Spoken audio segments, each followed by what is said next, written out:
Hooks are commonly used in video games for a good reason.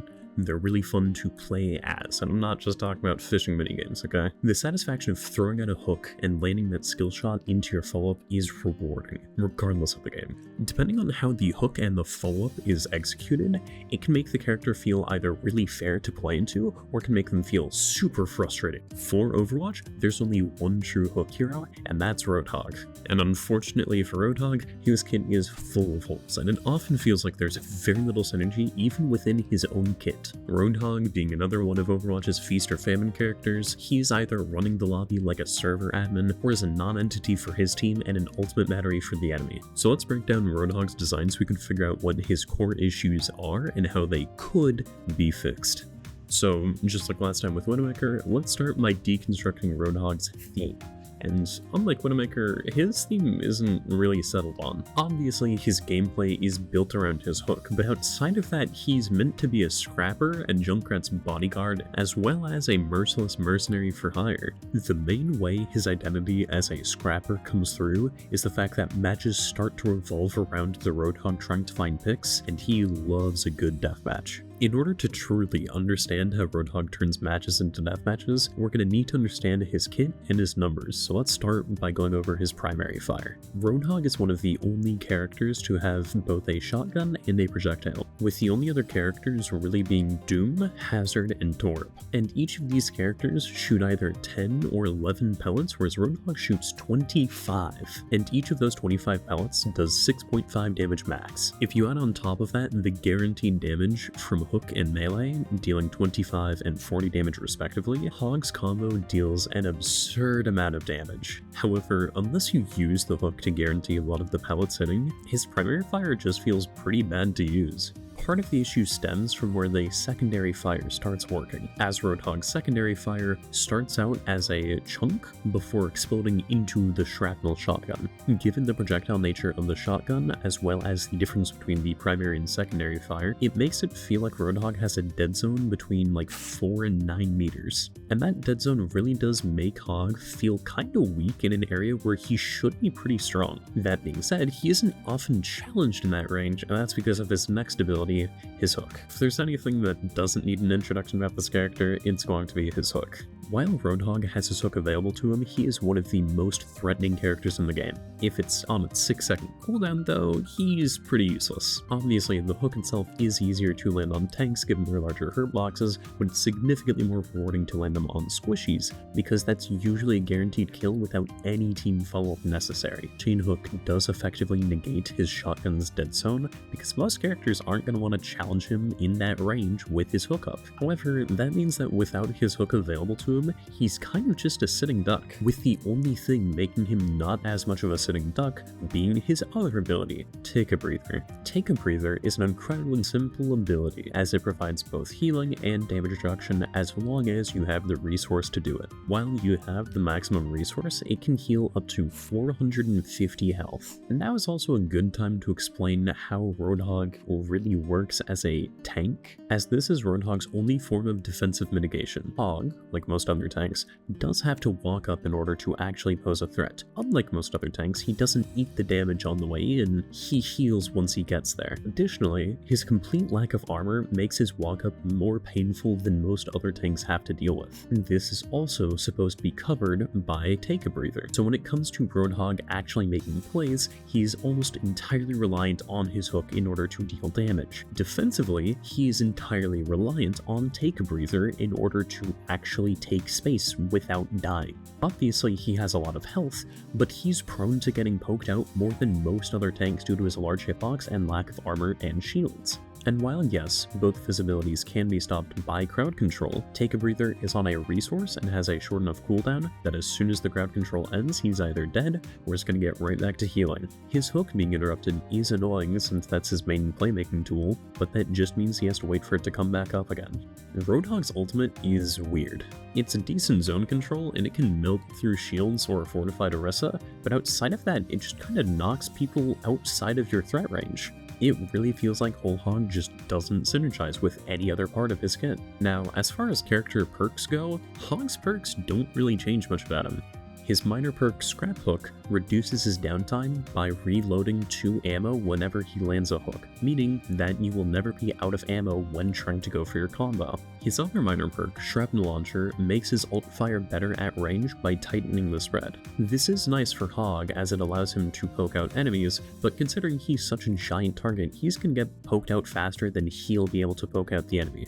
Now, one of Hog's major perks is Invigorate, and it grants him 30% movement speed while using Take a Breather. This just kind of makes Take a Breather even more of a stat stick ability than it already was. Now it grants movement speed on top of the damage reduction and the healing. It's nice since it lets him reposition and get out of danger a lot easier, but it doesn't change why the ability is used, really. His other major perk is Pulled Pork, and that sounds awesome, and man, I really want some of that right now. It just grants him a maximum of 250 overhealth based off of how far he pulled the enemy. It just makes landing the hook a little less punishable. So to put all of the pieces of Hog's kit together, you have a shotgun that has multiple dead zones, an offensive ability that makes up for the dead zone by allowing him to one-shot a character, but if it's ever on cooldown, then he just kinda has to wait that out. Since he has no armor and no shields, he has to heal himself after getting into position instead of defending himself on the way in, because you get the most value out of Take a Breather when using it reactively. And finally, you have an ultimate that doesn't synergize with any other part of his kit. Now, while this sounds mean, and I absolutely am tearing into the design of the kit, I'm not trying to make fun of anyone that plays the character. Hell, I have plenty of fun when playing him, and that's because of how rewarding the hook is to land.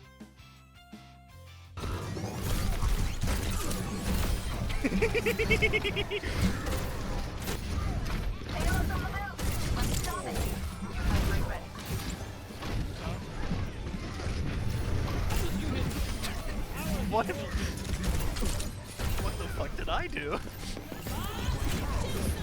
Nah, I'm still holding Bob. Oh, you wanna join?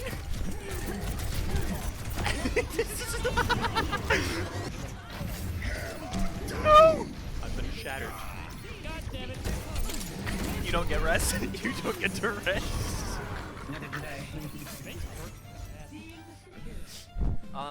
Yeah. I didn't realize you're 2-11.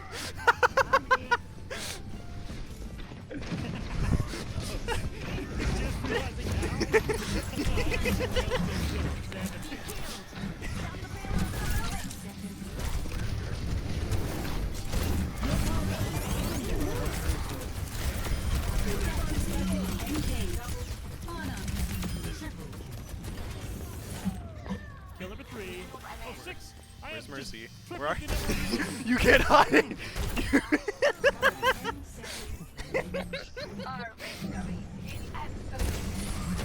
No, no. I'm not letting you through. I'm not letting you through. No, he touched.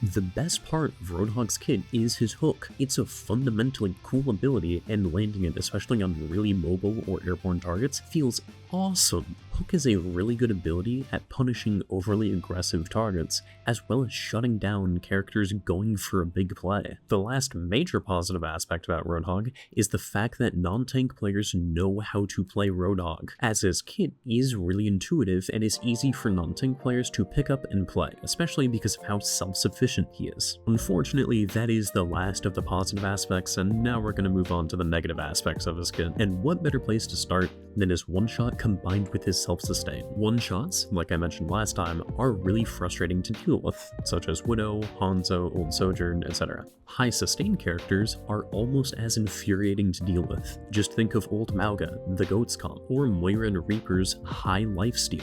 Roadhog is literally a combination of the two. He is high sustain with Take a Breather while having a one-shot with his hook combo. And like I mentioned earlier with the shotgun having dead zones, and the fact that he only has one offensive ability, it means that he is entirely reliant on landing his hook to be a threat. On top of all of this, he is entirely too sharp matchup-wise in order to be healthy for the game. There are some characters he can just bully, like Ball, Genji, Tracer, but there are other characters he just can't touch, like Orisa, Amauga, or Hitscan staying too far out of his range. On top of all of this, balancing Roadhog is like balancing on a knife's edge while on top of a tightrope. If his numbers are just a little too low, he's not going to be useful. If his numbers get high enough to one-shot consistently, he's going to dominate every lobby. So given Roadhog's whole host of issues, how can we change the kit while keeping the reward of landing the hook similar? Well, I've actually thought of two different ways of changing his hook specifically, and unfortunately this is going to mean that I'm going to bring up League of Legends, but I promise it'll be worth it. So really quickly, League of Legends has 4 hook characters, not just one, and each of these characters' hooks works a little differently. First up, you have Blitzcrank, and Blitzcrank's hook works very similarly to Roadhog. You throw it out, and it will pull the target directly to you. Unlike Roadhog, however, Blitzcrank doesn't really deal damage. His follow-up is instead a whole bunch of crowd control, so his team can kill whoever he brought in. Next up on the list of hooks, we have Nautilus, and this hook, instead of dragging the player to you, will instead bring both of you to the middle of wherever the hook landed. Additionally, Nautilus also goes flying towards terrain whenever he hooks terrain, so that means that he can traverse the map a little bit faster. Similar to Blitzcrank, Nautilus has a whole bunch of crowd control as his follow-up. Next up on the list of hooks, we have Thresh, and the way Thresh's hook works is very different from the other two. It is the longest stun out of any of these hooks, and that's because there are 2 different tugs towards Thresh, and at any point the Thresh can recast his hook to go flying towards the target. Similar to the other two though, he has crowd control as his main form of follow-up, not really damage. The final hook character I'm going to mention is Pyke, and while Pyke, like all the others, is a support, Pyke is also an assassin, so Pyke does deal damage. His hook is actually split up into 2 parts. He has a tap and he has a hold. The tap just stabs his little bone skewer, while the hold version charges up until it becomes an actual hook. The first round of changes to his hook that I initially thought of would make it more similar to Thresh's hook. This would mean that Hog would probably immediately ground any airborne targets, and every target that gets hit by the hook would be, let's just say, hindered. That way there's still satisfaction for landing a hook against an airborne target without immediately killing anyone that is hooked by it. Maybe each instance of the hook pulling the target would end up dealing damage, and the entire time Roadhog gets bonus movement speed moving towards whoever he hit, but the target can still try to break his LOS, thus breaking the hook. There would still probably be a short stun at the start of the hook to make sure that it actually lands properly, but then after that, the hinder would allow a form of counterplay. This also means that landing the hook isn't going to be a guaranteed death. It means that the Hog still has to put himself into a position where he needs to get the follow-up. Or maybe instead of these large pulls towards Roadhog, the target is just slowly pulled towards Roadhog as he closes the gap. If it's a slow pull, then maybe it would deal impact damage followed up by damage over time. These changes would ensure that Hog is still good at punishing enemies for overextending without making him a one-shotting machine. However, this would mean that hooking targets that are actually within their team isn't really viable for Roadhog to do anymore. While this is a much fairer version of a Hog hook, I think there are still some improvements that can be made, which is why I ended up thinking of the second version, which pulls more from Pyke instead of from Thresh. I think that changing Hog's hook to having both a tap and a hold version allows for much cooler gameplay. So let me explain. The tap version of the hook would be similar to the way it works right now, just with a shorter range and maybe reduced damage. Given that the current hook is a 20 meter range, let's say that this tap hook would be a 10 meter range, and instead of 25 damage, maybe it's 15, 10, whatever. As of right now, it just sounds like a nerf. Then we get to the hold. While holding down the ability for hook, Roadhog basically gets Orisa's javelin spin. This one change does a number of things. First off, it means that people can hear and see him coming with his charged up hook, looking for one shot. As the Roadhog player, you now have a different defensive ability that lets you take space. Yes, you're still taking space with hook, but now hook actually has defensive application to it. This version of the hook would be able to eventually grab someone from further away because of the warning that charging it up provides. And hey, maybe while you're charging your hook, you can shoot or use your other ability at the same time. One thing that I think is important to address regardless of the change to the hook would be the inconsistency with his gun. Just making the spread tighter or the projectiles faster or less of them but higher damage, something to address that effective dead zone around the 7-meter mark. While yes, both of these versions of this hypothetical hook would have their issues, I think they're worth testing because they're, at least in my opinion, better than the current version. Now, Take a Breather does have its own issues, but part of that also comes from how Roadhog's health is distributed, as in its only health, there is no armor or shield. One potential change to Take a Breather would be to change it from only granting healing and damage reduction to creating a fog that grants damage reduction and maybe speed or healing, something like that. Maybe the damage reduction would turn the health into armor, so that way Hog can actually walk up and can allow his teammates to do the same. Maybe the speed boost and the damage reduction is just amplified for Roadhog compared to his teammates. Maybe speed is decreased for enemies while they're within the fog. The key issue I can think of with all of these Take a Breather changes into fog is they don't feel super impactful as the Roadhog player. Seeing your health bar go up versus seeing your health bar change to a different color, there's just more satisfaction with healing compared to changing your health. One fairly consistent idea I've seen thrown around for Roadhog is the idea of a belly flop ability. The way that I have thought of this belly flop is as a 2-stage ability.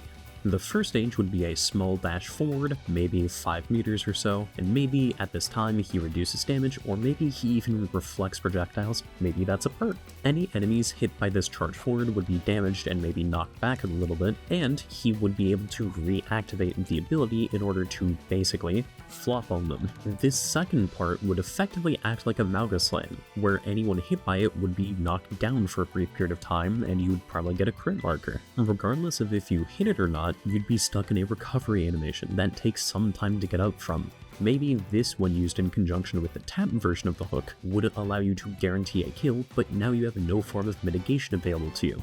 I think regardless of the version of the hook and the Take a Breather replacement you go with, they should still be on short cooldowns because Hog is supposed to be a scrapper. He's supposed to get his hands dirty. Maybe Hog should gain overhealth or should heal himself whenever he lands the fully charged hook and the belly flop slam. The damage reduction of Fog would allow him to have a unique form of mitigation that makes him better against a lot of the things he struggles with right now, like tank busters. As for changing his ultimate, maybe instead of a scrap gun that knocks everyone away, you want to get your hands dirty and you want a real scrap to start. So, Roadhog could take a huff of his Take a Breather, giving himself damage reduction and speed and a reduced cooldown on his abilities, before running into people using his hook as a melee weapon. Is this a combination of Makoa's ult and Paladin's alongside Winston's Primal Rage?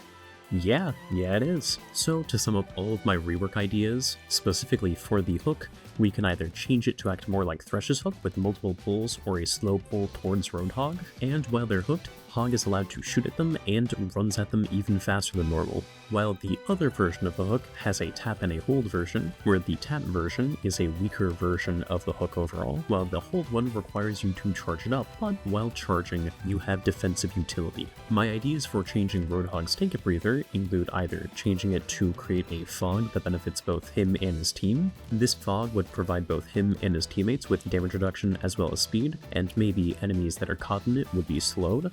Or maybe Take a Breather would be removed entirely and replaced with a belly flop that provides him with defensive utility in its damage reduction and potential reflection, or it can be used to guarantee a hook by getting around a shield, or it can be used within the combo itself in order to guarantee the kill. And finally, reworking the ultimate makes him a true scrapper looking to pulverize anyone in his path with his hook. Now, if I had to include a dream version of Roadhog into Overwatch, I don't necessarily think that the ultimate needs to go. I think Take a Breather could be removed, and I think the hook should be changed. Now, what changes would I specifically want? I would personally change the hook to the tap and hold version. I would also probably implement the belly flop over the Take a Breather changes. And finally, I would change the ultimate, but maybe not to my idea specifically, since I know it is a pretty big change-up for the character. To wrap it all up, the core issue with Roadhog is his utter reliance on hook for any form of value and his frustrating gameplay loop of hook into kill into then healing any damage taken off. Whenever Roadhog is meta, it's frustrating for everyone else, since he's literally an unkillable raid boss that one-shots you if you ever get too close to him. This leads to metas and games with Hog devolving into deathmatches, where both teams are just playing around the hook the entire game. By changing how his hook and sustain works, he can maintain his gameplay identity around his hook, and his thematic identity as a scrapper, while reducing overall frustration towards the character. But hey, if you disagree with me, that's fine. I'd be curious to hear what your thoughts are in the comments below, and remember, this is all trying to be productive. It's fine to be critical, just not hateful. So if you have any thoughts on either my rework ideas, your own rework ideas, or why it is you wouldn't change them at all, go ahead and share that. Just remember that everything here is supposed to be focused on the character and game design, not the player base. Once again though, I hope you all enjoyed this video, and I'll see you in the next one.